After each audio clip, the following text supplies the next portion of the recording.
किस बारे में बात की जाए? Actually, wanted to share my thoughts on the idea of what should U.S. foreign policy be towards Pakistan, uh, and it probably is an extension of thoughts I shared a little bit earlier around India's U.S.'s foreign policy and defense policy in general. But sort of narrowing down that argument just to specifically be around Pakistan, and then we'll take it up probably next to China, Europe, India, and so on and so forth. Uh, I'm no foreign policy expert, but I do keep a keen eye and sort of interest in reading and developing a point of view around the geopolitics and international affairs and politics, philosophy, and historical narrative and context in general, sort of my areas of interest. Not that I dabble in it professionally. Professionally, I'm very, very onto the other extreme, being on the technology front. Uh, but my sense is that to kind of define that, you have to kind of understand the argument or the narrative around, the history of Pakistan in general, and then, and since inception, it's sort of the narrative or the the political philosophy that Pakistan has developed, how it impacts U.S.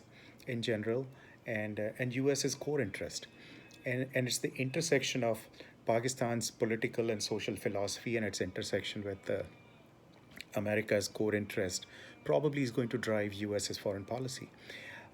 In the larger extent, if you look at Pakistan runs GDP is around 280, 290 billion as of today, US at 20 trillion. So that gives you the size of the impact that Pakistan carries. It probably gets amplified a little bit because they carry nukes and have a professional army. So you give another $100 billion credit from those two dimensions. So let's say, nut and bolt, if I have to put a numerical heft on Pakistan's influence on US and its US's national policy, I'll give or take 400 billion. Now, what does that 400 billion stands in terms of 20 trillion?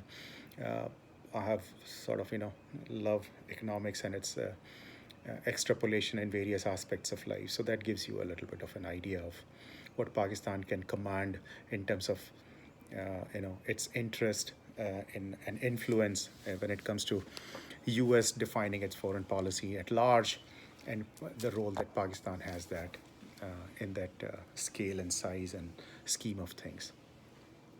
Now, as we were talking earlier, sort of, U.S.'s national policy or any country's national policy is to protect its interest and its citizenry and sort of look at the prosperity and security of the nation. So for America, the biggest concern is their nukes. As far as Pakistan is concerned, they don't import anything major or significant from Pakistan. In terms of its geographical location, Pakistan carries a little bit of an importance because it borders quite a few of the nations that might become important or are becoming important. China and India primarily, Russia to the north, Caucasus, Tajikistan, Uzbekistan, and all those countries, Iran, and sort of Afghanistan.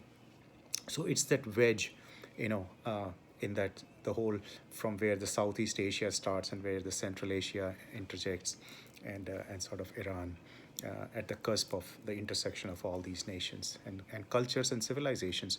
Each one of them have a very different ideology, very different way of thinking, very different life. So it is at the intersection of quite a few cultures, geographically, politically, civilizationally, that intersects. Before 47, Pakistan did not exist as a nation. Pakistan था ही नहीं.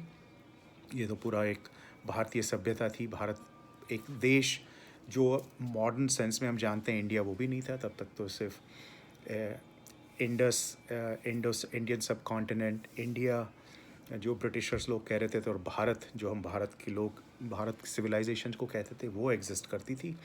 राजे रजवाड़े होते थे, देश प्रांत होते थे और राजे रजवाड़े उस प्रांत में डील किया करते थे. So India existed as a nation only for the West, while Bharat existed as a civilization for all the people who existed in that geographical entity. Hindu Kush mountain से क्रॉस करके बलूचिस्तान डेजर्ट से लेके और बर्मा तक अगर आप चाहें तो कह सकते हैं कि एक भारतीय सिविलाइजेशन थी. पाकिस्तान तो 47 में बना, उससे पहले वो भी भारतीय सिविलाइजेशन का हिस्सा था. अब वहाँ पे मेजॉरिटी मुस्लिम होते थे. 45-50% हिंदू, सिख और दूसरे धर्मों के लोग हुआ करते थे। 55-60% मुस्लिम लोग हुआ करते थे, जैसे कि बंगाल साइड में थे। फिर वो अपने हमारे ब्रिटिशर्स ने अपनी वही पॉलिसी जो लगाते थे, सभी कॉलोनाइजर्स लगाते थे, ब्रिटिशर्स को कहना बुरा होगा, वेदर बी डच, पोर्चुगीज, स्पेनियर्ड्स और anybody else, जहाँ जहाँ पे भी colonizers रहे, as they started to retreat because of the emergence of new political and geographical order post World War One and the breakup of Ottoman Empire, तो colonisers ने जब retreat करना शुरू करा तो उन्होंने इस तरह से दुनिया को बांटा छाटा कि भैया आगे जाके उनका भी इन्फ्लुएंस बना रहे हैं। तो उसी गेम प्लान में इंडिया भी आ गया। इंडिया के दो भाग हो गए, पाकिस्तान और इंडिया। पाकिस्तान का ईस्ट पाकिस्तान, वेस्ट पाकिस्तान, और फिर 71 में Bangladesh, Pakistan and India. So that is the sort of overall dimension. Now I can further double click on each one of these topics and create subsequent dialogues and discussion for my kids and friends. तो जब पाकिस्तान अब बन ही गया तो एक reality है, जैसे कि युगोस्लाविया बना, काफ़ी देश मिलके फिर टूट गया, फिर अलग अलग तितरे बितरे होते रहे। एक बहुत अच्छी किताब पढ़ी थी बहुत पहले, nations and states. I think I read it in the mid 90s। The whole idea of nations is very new. In fact the oldest nation considered in modern parlance is America, क्योंकि 1775-1750 से ये एक नेशन बना हुआ है। बाकी सब Nations की बाउंड्रीज बनती बिगड़ती रही हैं, और कहते हैं कि दुनिया का नक्शा हर 10 साल में थोड़ा बहुत चेंज हो ही जाता है। कुछ नए कंट्रीज़ आ जाते हैं, कुछ पुराने कंट्रीज़ में से नए कंट्रीज़ टूट जाते हैं। तो नेशन एक आर्टिफिशियल लाइंस होती हैं, बन जाती हैं, बिगड़ जाती हैं। लेकिन अगर आप इसको सिविलाइजेशनल कॉन्टेक्स्ट में देखें तो सिविलाइजेशन और सभ्यताएँ जो हैं वो बनी रहती हैं। अब कुछ सभ्यताएँ लकी होती हैं कि उनकी कुछ जियोग्राफिकल एंटिटी और बाउंड्रीज ऐसी होती है कि वो एक जियोग्राफिकल एंटिटी और civilisational entity can be stage in the same boundary. China is very lucky from that perspective. तो चाइना एक सिविलाइजेशन भी रही और एक नेशन भी रही, और उसकी बाउंड्रीज भी ज़्यादा बदली नहीं है। थोड़ा बहुत जो बदलाव आया वो मंगोल्स ने जो किया 2-2,500 साल पहले, उसके कारण थोड़ा बहुत उनके नॉर्दर्न बॉर्डर्स चेंज हुए हैं।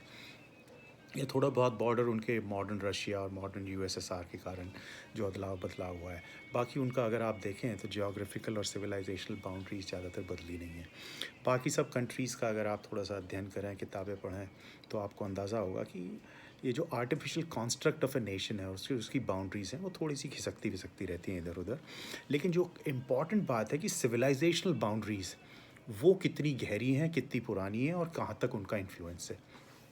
तो अगर आप इंडियन सिविलाइजेशनल कॉन्स्ट्रक्ट को देखें तो कितना पुराना है, हज़ारों साल की सभ्यता है साहब। आप कंबोडिया से लेके और आप बरमूडा तक आ जाइए, यहाँ तक वेस्ट इंडीज़ जिसको हम बोलते हैं, और उस पूरे एक्वेटोरियल बेल्ट में either during British, prior to British, during Hindu kingdoms and their influence on trade and cultural extrapolation दूर दूर तक पाया जाता है। फिर जब इस्लाम आया, थोड़ा इस्लाम फैला, लेकिन जो उनकी अंडरपिनिंग कल्चरल एलिमेंट्स हैं वो अभी भी वही हैं जो हज़ारों साल से हुआ करते थे। आप इंडोनेशिया चले जाइए, मलेशिया चले जाइए, कंबोडिया चले जाइए, और इसके ऊपर भी बहुत सारी किताबें हैं, बड़ी अच्छी अच्छी लिखी गई हैं, और पिछले 10-15 साल में तो काफ़ी आई हैं। If it's your area of interest you should definitely read, and it will help you to understand who we are, where we come from, what are the roots, culture, civilization, nations, इन सब में क्या अंतर होता है, क्या फ़र्क होता है, और कैसे ये एक दूसरे को इन्फ्लुएंस करती है।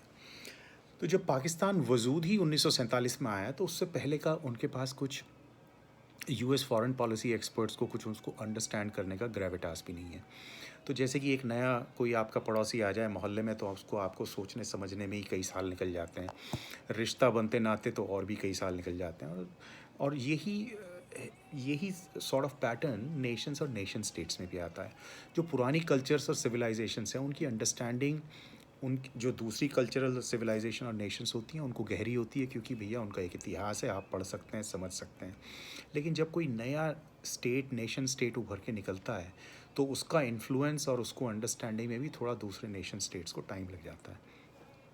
तो अगर आप अमेरिका की फॉरेन पॉलिसी वीज़ा भी पाकिस्तान ही देखें, it has always been very transactional, and it has been transactional क्योंकि स्ट्रेटेजिक बनाने के लिए आपको कुछ ग्रेविटास चाहिए होता है, आपको कुछ उसका इतिहास चाहिए होता है, आपको कुछ उसके पुराने कुकर्मों का ज्ञान और अध्ययन होना चाहिए, जिसके बेस पे आप स्ट्रेटेजिक रिलेशनशिप बनाएं। तो Pakistan being a small country, small have geopolitically थोड़ा सा रेलेवेंट है, क्योंकि इन सब नेशन स्टेट्स और कल्चरल के इंटरसेक्शन पे बैठा है। तो America has always dealt with them in that way, कि जब भी उन्होंने उनको थोड़ा सा वहाँ पे काम वाम निकालना पड़ा, तो इस प्रहरी को बोल दिया कि भाई तू ये कर दे, वो कर दे, इतने डॉलर दे देंगे। एंड फॉर्चुनेटली और अनफॉर्चुनेटली फॉर पाकिस्तानीज, उनकी पॉलिटिकल लीडरशिप भी थोड़ा सा सर्वाइवल मोड में और उसी में रही, क्योंकि एक अपनी आइडेंटिटी तो वो डेवलप करने को हज़ारों साल लग जाते हैं सभ्यता को। अब उनकी आइडेंटिटी तो वही है जो इंडियंस की है, लेकिन वो उसको स्वीकारते नहीं।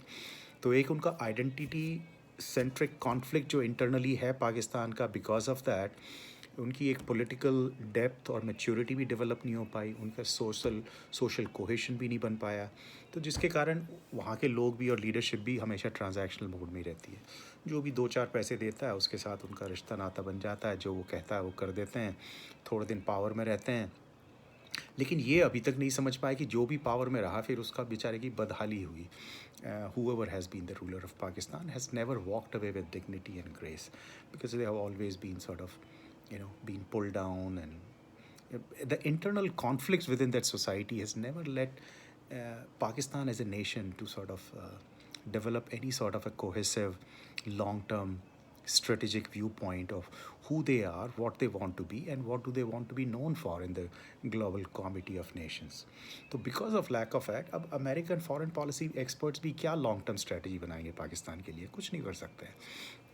जब आपको पता ही नहीं कि अगर कोई बच्चा पैदा हुआ है कि उसके गुण और अवगुण क्या हैं, और वो कैसे आगे अपना जीवन व्यवहार करेगा, कैसे व्यतीत करेगा, कैसा समाज में कंट्रीब्यूट करेगा, तो उस आदमी से आप कैसे डील कर सकते हैं? आप उसी से डील कर सकते हैं जिस बच्चे के परिवार का आपको इतिहास पता हो, उसकी सर्जन शक्ति का थोड़ा सा आपको अंदाज़ा हो। फिर उसी के बेस पे आप उसकी आगे की प्लानिंग करेंगे, उसी के बेस पे आप उसके रिश्ते नाते बनाएंगे। So lot of people in India complain about that India is not very consistent with the US is not very consistent with Pakistan. They do this, they do that. US does it because US has no way of figuring it out कि ये देश चाहता क्या है क्या, ये किस बंदर का नाम है, और इसकी काबिलियतें क्या हैं और इसकी नाकाबिलियाँ क्या हैं।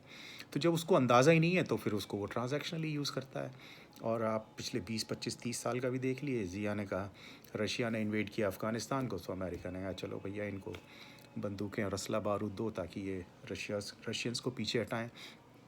अब उनका अमेरिका में क्या होगा, I don't think any American, मतलब पाकिस्तान में इसका क्या इम्पैक्ट होगा, I don't think any American thought leader would have figured out कि पोस्ट रशिया पुल आउट, पहली बात तो उनको ये नहीं पता था कि रशिया पुल आउट करेगा नहीं करेगा। और इसके ऊपर भी बड़ी अच्छी अच्छी किताबें हैं, and I think in future reference I'll probably start to share the books that I've read on many of these subjects, some good ones, some bad ones, कि even US foreign policy and defense analysts and experts, when they were figuring out how to take care of Russian invasion of Afghanistan, not many of them had an idea of how to go about doing it. I mean, they were flying by the seat of the pants. They had the heft and the gravitas of the nation behind them, so they knew they have enough tools in the armory, and they started to say, okay, why don't, instead of direct conflict, why don't you use indirect means of kicking out Soviet Union and whatnot. And they found a reasonable ally in Zia-ul Haq and Pakistan, and they played that game very nicely for the next 10 years. America gave them billions and billions of dollars worth of arms and whatever support they needed. They sort of even winked at, when they were putting that Kahuta nuclear power plant, and they knew Zia is going to build a nuclear bomb, but they needed Pakistan to kind of kick the Russians out, so they turned their cheek or face in the other direction while they put the bomb together. Now, when Pakistan, sort of, when jihadis kicked out Russia out of Afghanistan, the Americans said, okay, done and dusted, you were a hired gun, we gave you the money, you did our job, thank you very much. And then you saw the whole relationship of Pakistan and US in the 90s. It was pretty cold. And fortunately, at the same time, Indian economy, sort of deregulated itself and became a little bit more globally integrated, thanks to Narasimha Rao, and the whole dimension changed. Then unfortunately, 9/11 happened, and once again, America had an interest in that region, and then they found a reasonable ally in Pakistan, and they went about doing it. Between 89 and in 2000, whatever happened in Kashmir, we all know it. Uh, but all those jihadi elements, they had to be. You can't de-radicalize people. I mean, either you have to eliminate them or you have to really just, you know, cage them. There is no other way. एक आदमी को एक बार आप पागल कर दें उसको फिर से बुद्धिमान बनाने के लिए एक जन्म तो नहीं लगता, बहुत जन्म चाहिए. तो फिर वो लोग पाक कश्मीर की तरफ आए. India kept battling it out, and Indian political leadership was pretty weak in the 90s, I have to say. Otherwise, they could have found a better way to build a political alliances around the world and deal with this issue. But fortunately for India, unfortunately for America, 9/11 happened. Islam has forces started to rally around various ideologies in the Islamic world. And then what happened is, every one of us to see in the last 20 years, people who have sort of lived through these times and understand the impact and the whole idea of how Islamism, Pakistan, India, America, and everything has been panning out is in front of us to see. Now, going forward, the way what America can do with Pakistan. Once again, I think in the last 70 years now, till about 1970, you can give credit to America. They had no idea what Pakistan is. But now there is a 70 years worth of data, and I think US is starting to figure out what this country is all about. And keeping that in mind, the role China is playing in America with this whole CPAC thing and sort of starting to back them. So fortunately for Pakistan, China became a sort of an economic power, and it gave the option for Pakistan to hedge their bet a little bit in terms of their strategic alliance, and they have sort of taken Chinese on board. Now America understands it very well. So what America made a mistake, if you think about, they for their short-term interest of getting the Russians out of Afghanistan, they let Pakistan have the nuclear bomb. Now who's taking the advantage of that nuclear bomb? It's not Pakistan, it's China actually. So what China has done, he has sort of two bullies, put as sentries, one on the northeast corner, North Korea. Of course, China backed them to have it to guard against the whole capitalistic expansion into China, because Japan is right there and South Korea being right there. And then on this, the western border, they have Pakistan. Once again, nuclearized by Pakistan, in this case by America, to a certain extent, I have to say, with China, I'm sure North Korea helping them out in the underground fashion, and then now China is going to use Pakistan as a sort of a bulwark to work against the capitalist expansion into China from the India and American alliance. So the whole battle is not so much about geographical or economic; it's more about the ideological battle of capitalism, democracy, individual rights and liberties vis-a-vis the top-down communist centralized model. And if you keep this narrative in mind, then it becomes a little bit easier to understand कि जो भी US की foreign policy है या democratic societies की foreign policy है, उस society के बीच में ये जो छोटे छोटे स्टेट्स होते हैं, इनको ये बड़े बड़े आइडियोलॉग्स कैसे यूज़ करते हैं. अब Indian society is very closely align to American society, while Chinese, North Koreans, the Central Asian states, the USSR, जहाँ पे centralized system थोड़ा चलता है, और उसको आप एक्स कम्युनिज्म स्लैश सोशलिज्म जो भी आप नाम देना चाहें, very hard to put just to. There are multiple aspects of these systems, how they kind of collaborate. So if you start to look at things from these two, that it's a bottom up systemic fight against the top down systems fight, how it will pan out, rest of everything that happens in the short term, and when I say short term, I mean 1 to 20 years timelines and horizons are the short term events, is all like chess pieces on the board and various moves that you may want to make and then being made. एक और dimension जो इसमें बहुत important हो जाती है is the capacity of the nations who are playing this games, और these games I should say. उस केस में चार ही बड़े प्लेयर्स रह जाते हैं. यूएस है, Russia because of their scientific power and sort of their brilliance in arms and armament industry, and their access to natural assets, oil and gas and stuff. China because of the scale and everything else, and then India. And now everything else that's going to happen around these smaller nations, be it Pakistan, North Korea, South Korea, Japan, ASEAN countries, and whatnot, is going to be a power play among these four nations for the next 70 to 100 years. You would see most of the powers driven by economic models, access to resources, growth of their what I call I should say the capacity of people within these civilizations as they start to emerge and grow uh, is going to be among these four civilizational pillars of the current world order, if you want to see. Pakistan is always going to be a little bit of a pony that everybody is going to rent and hire for their own interest in that region, at times for good cause, at times for bad cause. As India starts to gain heft, China has already gained significant heft. It'll become a pawn in this game. It'll stay as an entity because geographies eliminate नहीं होती हैं. Political system change हो सकता है, geopolitics change हो सकती है, होगी भी. और उस केस में यूएस का तो इंटरेस्ट प्राइमरीली वही रहेगा कि जो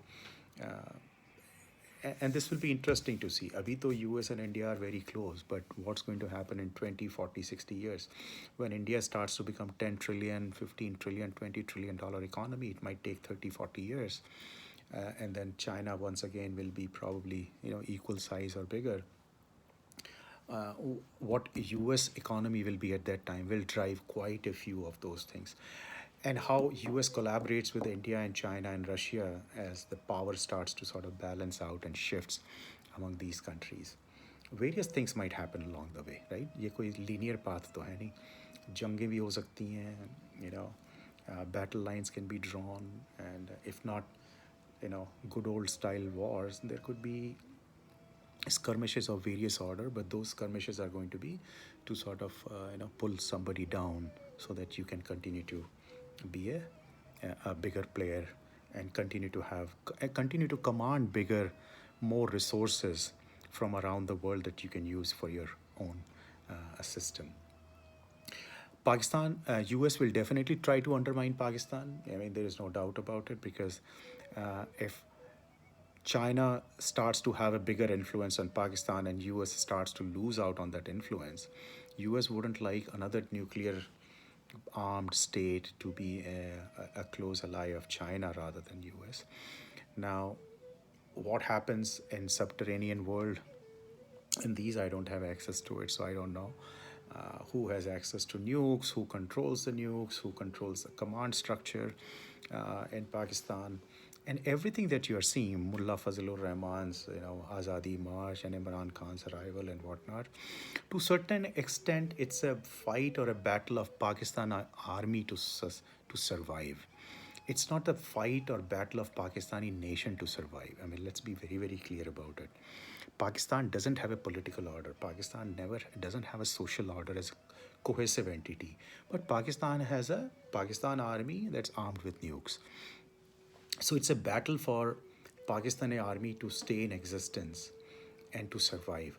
Now, whether the Saudis help them to survive, because Saudis sort of look at Pakistani army as always available for hire and rent to protect the two mosques and whatnot, and Saudi kingdom to a certain extent. China looks at them to sort of as a prahari or a santri on their western border, so they are always available for rent. Now, it's almost like Pakistani nation works very, very hard to keep their army intact so army can continue to be rented out, and based on the rent, whatever money they get, the country is surviving in a very, very sort of dilapidated condition. And it always looks like it's about to fall.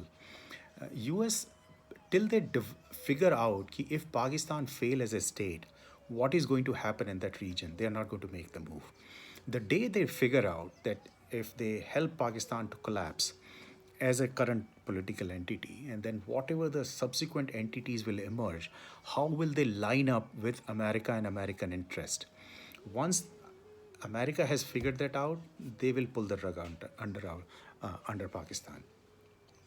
And probably that's going to happen if Middle East starts to stabilize.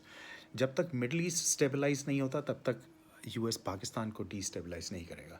The day Middle East starts to stabilize, then US will look for Pakistan to get destabilized a little bit.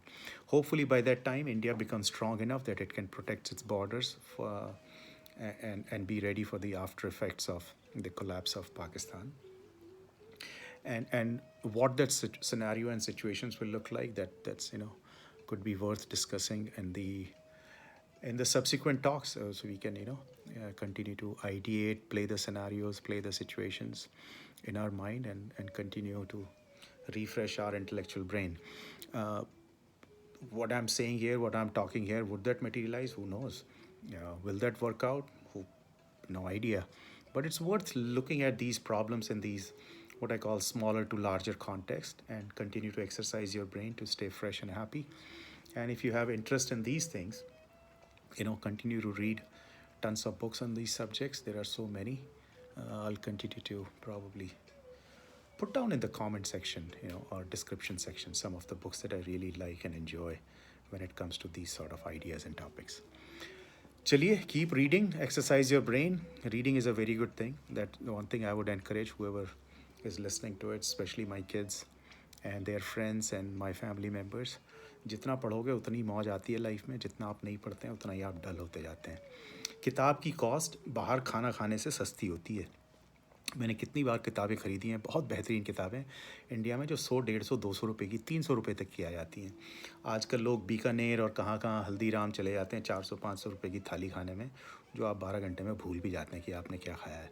लेकिन अगर आप एक अच्छी किताब पढ़ेंगे 300, 400, 500 रुपये की, वो जन्म भर आपका साथ देगी. आपको बेहतर इंसान बनाएगी, आपको अपनी आइडेंटिटी के बारे में ज्ञान कराएगी, और आपको एक बुद्धिमान व्यक्ति बनाएगी. तो पढ़िए जितना पढ़ सकते हैं. अखबार मत पढ़िए, मैगजीन्स मत पढ़िए, वो छिछोरे लोगों का काम है. गहरी किताबें पढ़िए, अच्छी किताबें पढ़िए, और वो चीज़ें पढ़िए उन लोगों की लिखी हुई जिनके पास आप बैठना पसंद करते हो.